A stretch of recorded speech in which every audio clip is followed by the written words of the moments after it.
Guillaume Petta, bonjour. Bonjour. On s'explique? On s'explique. Guillaume Petta, vous êtes le fondateur et jeune CEO de l'entreprise Localizy. Localizy, c'est une agence qui est spécialisée dans le web marketing et vous avez été sous les projecteurs de l'actualité il y a quelques semaines parce que vous avez racheté votre concurrent ProduWeb et vous devenez donc l'une des principales agences numériques en Belgique. On va un peu rappeler tout le processus, toute cette histoire. Moi, je vous ai invité parce que je trouve que vous avez un parcours assez exceptionnel. Vous avez 26 ans, vous avez lancé votre business à 19 ans. Comment vous avez fait? C'était quoi l'idée au départ? Alors, l'idée au départ, c'était d'aider les commerçants locaux à se développer, à utiliser Internet comme moyen de développement pour aller capter du client. Et donc, on s'est dit, aujourd'hui, Google met surtout en avant ceux qui ont des sites Internet qui sont bien pensés ou ceux qui mettent le paquet en référencement et qui investissent vraiment de gros budgets publicitaires.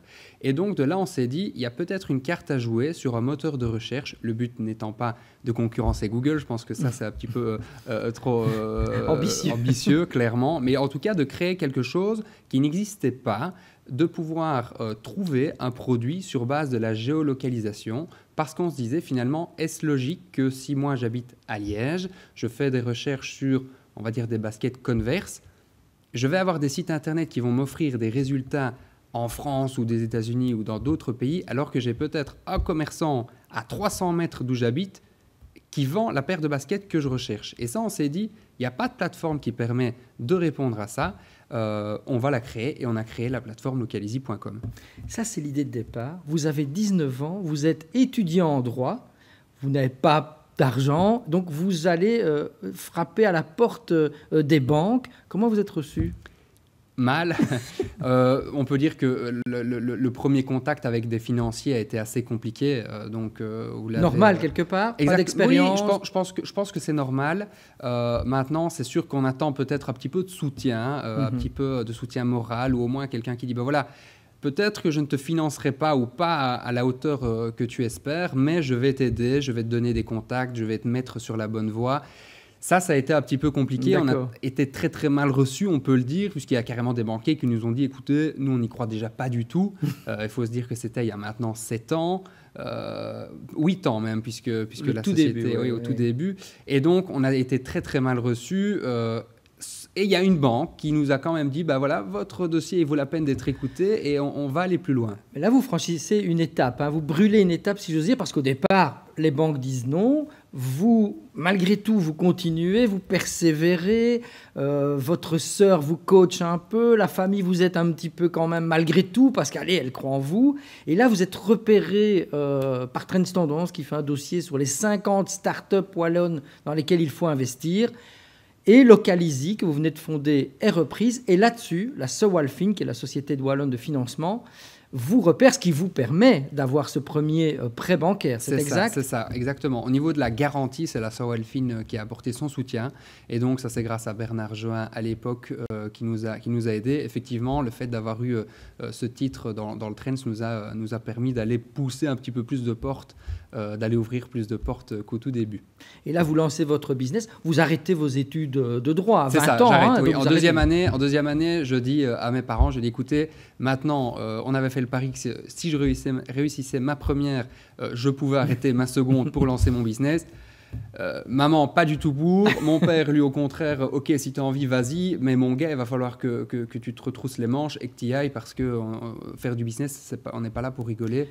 Donc effectivement, il m'a clairement jeté dans le grand bain. Oui. Alors aujourd'hui, on peut dire que vous avez réussi, mais les débuts ont été quand même difficiles. Vous avez bossé comme un malade, beaucoup de sacrifices? Beaucoup de sacrifices. Je prends souvent cet exemple. J'avais recommencé le foot. Dans une division très, très, très, très basse, on peut dire la plus mauvaise. Mais bref, c'était purement pour se divertir. Et je me rappelle que le dimanche, on avait match de 9 à 11 et de 11 à heure à fini. Il y avait un petit verre, il y avait d'autres matchs la troisième journée. mi-temps. Moi, exactement, 3e, 4e, 5e mi-temps. Moi, voilà, à midi, très souvent, je partais parce que j'allais finir mon après-midi, voire mon début de soirée au bureau. Tous les dimanches, et ça a été comme ça pendant plus de 2 ans. Maintenant, effectivement, les débuts sont compliqués. Quand on lance quelque chose, on doit y croire et on doit bosser. Vous êtes accroché, quoi. On doit bosser, voilà, exactement. On n'est pas là pour faire de la figuration, mettre une story sur les réseaux sociaux. C'est pas ça le business, c'est pas ça se lancer. Donc oui, c'est beaucoup de sacrifices au début, oui. Alors par rapport à votre idée de départ, donc l'idée de départ c'était un moteur de recherche pour les commerces locaux via la géolocalisation. Vous vous rendez compte que c'est pas si évident que ça et surtout lorsque vous fréquentez ces commerçants, vous vous rendez compte qu'il y a d'autres besoins, d'autres urgences, ils ne sont pas très avancés en termes de stratégie, de réseaux sociaux. Et donc là, vous changez un peu votre business model, vous vous développez plus dans le web marketing. C'est ça. Alors, depuis le début, on faisait quand même du web marketing parce qu'on avait 2-3 connaissances qui avaient des entreprises, des business pour lesquels on avait déjà fait un petit peu de campagne web marketing, notamment sur les réseaux sociaux. Mais effectivement, on a dû s'adapter parce que les commerçants qu'on rencontrait pour la plateforme localizy.com nous disaient votre concept d'être vu, etc., dans une zone plus locale, ça m'intéresse. Mais moi, en fait, j'ai un problème, c'est que ma page Facebook, je ne sais pas comment la développer. Oui. J'ai un problème, c'est que je vends 10 marques. Si on me recherche sur Google, je suis invisible sur les 10 marques. Et de là, l'activité web marketing s'est vraiment fort développée. Non pas qu'on a voulu la mettre plus en évidence parce qu'il y avait un que besoin, l'autre, mais il y a clairement un besoin qui a été exprimé et un besoin pour lequel on a essayé d'apporter des solutions qui sont des services web marketing, le référencement, la création de sites internet et des prestations de ciblage sur les réseaux sociaux essentiellement. Et donc petit à petit, vous vous imposez, vous y arrivez et il y a quelques semaines, vous rachetez votre concurrent Produit Web. Il faut rappeler que vous n'êtes que 6 ou 7 à l'époque. Produit Web, c'est quand même une belle structure de 30 personnes qui ne fait pas exactement le même business, qui est plus dans la création de sites et dans les vidéos. Mais malgré tout, le petit David rachète le Goliath. Comment vous faites ? Comment on fait ? Pendant des années, on a essayé vraiment de gérer la société Localizy en bon père de famille, en investissant de manière raisonnable, en limitant les coûts un maximum et surtout en ne prenant pas de bénéfices les quelques années où on a été rentable. Et ça nous a permis clairement auprès des banques d'avoir une certaine crédibilité. Et puis quand Produit Web a été mise en vente, puisque l'histoire elle est là, c'est une société qui a été mise en vente parce que plusieurs des administrateurs avaient une autre activité, et bien là on a sauté sur l'occasion et eu un très bon contact avec Laurent Di Carlo, le CEO et administrateur qui est toujours en place aujourd'hui, qui est devenu par la force des choses mon associé. Et bien là on a vraiment accéléré l'acquisition sur base de ces discussions-là. Et aujourd'hui, cette entité, à la fois Localizy, Produit Web, parce que vous avez gardé les deux marques qui sont fort connues sur le marché, représente quasi 40 personnes. C'est ça. En fait, aujourd'hui, on est un petit peu moins, mais d'ici au mois de mars, on sait qu'on va déjà dépasser les 40, puisqu'il y a, je pense, 7 personnes qui sont prévues jusqu'au mois de mars d'un point de vue recrutement, où c'est déjà sûr et certain et planifié, donc on sera même une quarantaine d'ici quelques mois.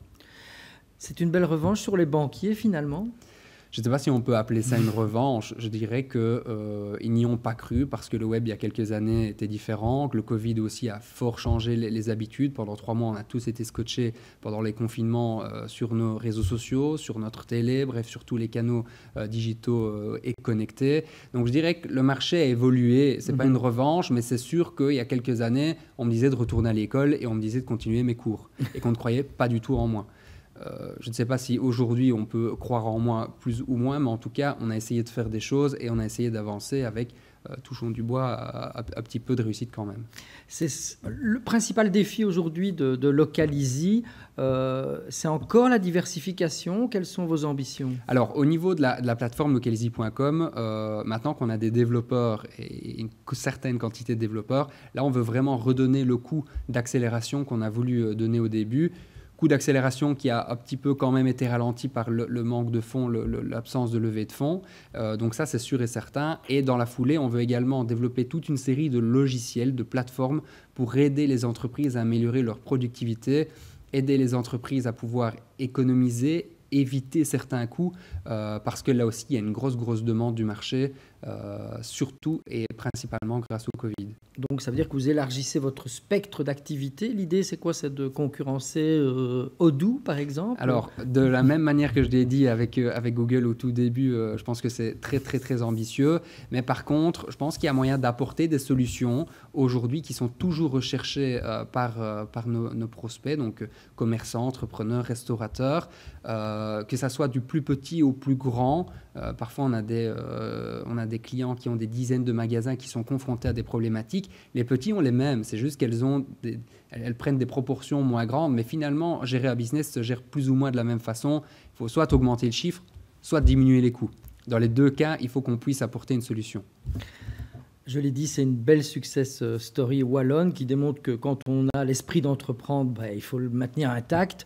Ce sera ma dernière question. Donc, si vous rencontrez demain un étudiant en droit de 19 ans qui a une idée de business et les banques lui ferment la porte au nez, qu'est-ce que vous lui dites à cet étudiant de 19 ans aujourd'hui ? Honnêtement, foncez. Foncez, pousser des portes, ne pas hésiter à passer des coups de fil, envoyer des mails, y aller au culot, envoyer des demandes sur LinkedIn. Je pense que ça, aujourd'hui, c'est ce qui est recherché. Mais moi, parfois, quand j'ai des demandes pour des stages, par exemple, quand j'ai quelqu'un qui insiste 2-3 fois, on voit que c'est quelqu'un qui a envie d'aller de l'avant. Et clairement, je dirais foncer, y croire et surtout ne pas écouter d'autres personnes, ne pas écouter les oiseaux de mauvais augure. Exactement, ouais. Ceux qui vont dire que ça va être difficile. Bien sûr que ça va être difficile, mais personne n'a dit que ça allait être facile non plus. Guillaume Petta, fondateur et CEO de Localizy, merci d'être venu sur le studio de Wallonia Plus. Merci à vous. L'émission qui met en valeur l'esprit d'entreprendre. On en avait un superbe exemple aujourd'hui. À la semaine prochaine avec un autre invité.